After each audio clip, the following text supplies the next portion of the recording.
হিন্দু ভাই আছেন যারা গরুর গোশত খায়, ওই সকল ভাইদের কোরবানির গোশত খেতে দিতে পারবো কিনা? কোনো অসুবিধা নেই। অন্য ধর্মাবলম্বীকে আপনি কোরবানির গোশত, গরু হোক ছাগল হোক, সেটা অফার করতে পারেন। কোরবানির গোশত মুসলমানই খাইতে পারবে, অন্য কাউকে দিতে পারবেন না এমন কোনো কথা নাই। অন্য ধর্মাবলম্বীকে এটা দিতে পারবেন। কয়েক ভাগে কোরবানি দেওয়ার পর যদি ওজন না করে অনুমান করে কোরবানির গোশত ভাগ করা হয়, তাহলে কোরবানি হালাল হবে কিনা?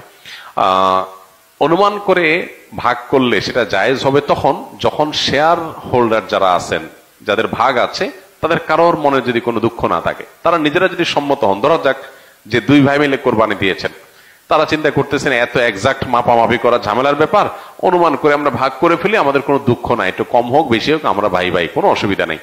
এটা যদি মন থেকে তারা সম্মত হন এবং আন্দাজ করে ভাগ করে নেন, তাহলে ঠিক আছে, এটা জায়েজ আছে।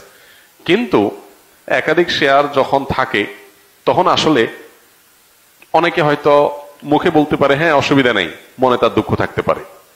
এই জন্য সেফ এবং নিরাপদ হলো যথাযথভাবে সেটা পাল্লায় ওজন করে হোক আর কোনো গামলায় মেপে হোক, সমান সমান করে দেওয়া, এটা হলো সবচাইতে সেফ।